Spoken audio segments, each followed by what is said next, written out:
Back in my day, Counter-Strike's options menu was simple and easy to navigate. Now it's a sprawling mess of a million different options. But with this, we do at least get increased customization, with this video covering the radar, which has evolved all the way from being like this, okay sir, into this. Wow, maybe Counter-Strike is better than it used to be, in some ways. But before we get on to meaningful changes, let's make it look pretty. How big do you want your radar to be? You can change its size using this slider here, between 0.8, which looks like this, all the way to 1.3, which looks like this. I have no horse in this race, but since this video is about showing you the radar, I'll be setting it to the largest, most visible value of 1.3. The radar HUD background opacity changes the transparency of the map in the radar view. 1 will make the radar background fully black and opaque, while 0 just makes it a blurry version of whatever is in the background, but still keeps any important icons completely visible. However, turning radar HUD map blends with background off will override the opacity setting by making the playable parts of the map fully opaque. Look at this. Look at how nice and clear this looks. Now the rest of this video tackles the functionality of the radar, but you have one big choice to make. Do you want to be in the center of the radar, or do you want the radar just to show the whole map at all times? You can see what that would look like by pressing tab and by viewing your scoreboard, which by default changes the radar to a square that shows everything. But as a player in the game, you probably don't want this setting active all the time, because you should want it to represent what's going on around you, and by having it match your position and rotation, which will let you see what's happening, how far away from you, and in which direction with just a quick glimpse. That being said, I do like the view when you press tab to look at your scoreboard, and for some reason Valve has given us the option to make it always the usual circular shape if we disable this option here. The pro of this is that it keeps the radar the same no matter what you have on screen, but the downside I guess is that you lose the ability to quickly view a full map overview. So it's cool they've given us this option, but I'd like the opposite. So how can we set this radar up so that it's always showing the whole map at once? The closest we can get to this full map overview when actually playing the game is to zoom the radar out as far as we can. This is controlled by the radar map zoom slider, which can go all the way from being very zoomed in with a value of 1 to being very zoomed out with a value of 0.25, which is very zoomed out indeed. This will show a lot of the map, but still not all of it if you're stood in the corner of it somewhere. So be sure to disable radar centers the player, which should allow it to show the whole map, with it shifting only ever so slightly about depending on where you're stood within it.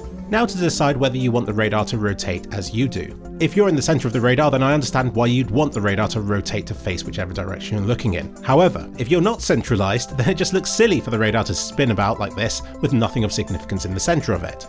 So I would just disable this radar is rotating option. And just like that, we've managed to make the in-game radar behave quite similarly to the square map overview radar screen. With all that out of the way, we can finally get on to how the radar is meant to be used. Right back in time, to the earliest days of CS, the game's radar didn't even show the map. It only showed dots to represent where other players were and their positions relative to you. By default, CS2's radar operates in roughly the same way, but in case you've messed about with all the options and need to revert it, simply set the top 2 radar options to yes, and it will revert to you being the center of the world again. You just have to decide how zoomed out you want this view to be.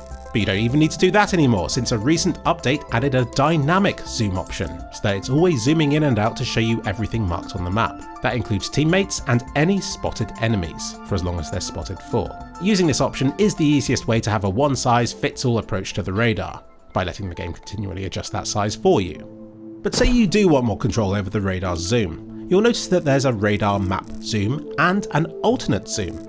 This lets you toggle between 2 different zoom levels with a click of a button, which you'll find under the UI keys section of your keyboard and mouse binds. Now obviously if you're going to use this option, then you'll want a completely zoomed out and a completely zoomed in option to toggle between.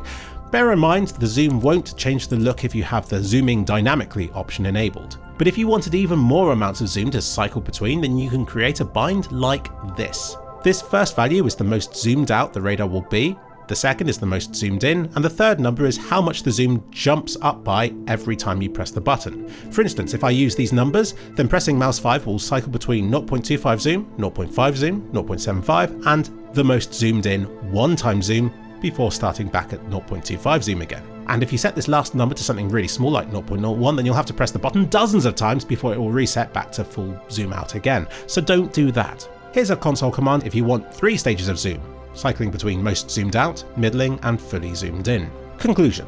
My thoughts on this matter are, don't stress it. I've gone decades without giving much thought to my radar at all, and the default settings used in CS2 are pretty decent, and logical when you stop to take the time to think about them.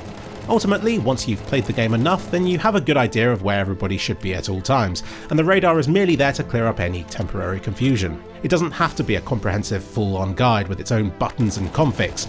It just needs to be something you can glimpse at to bolster the knowledge you've already garnered from your game sense, TeamSpeak and game audio. So my advice is, don't overcomplicate the radar and how you interact with it. In a way, the most important bit of this video was probably right at the start when I showed you how to change the look of the radar to make it look pretty. Have fun,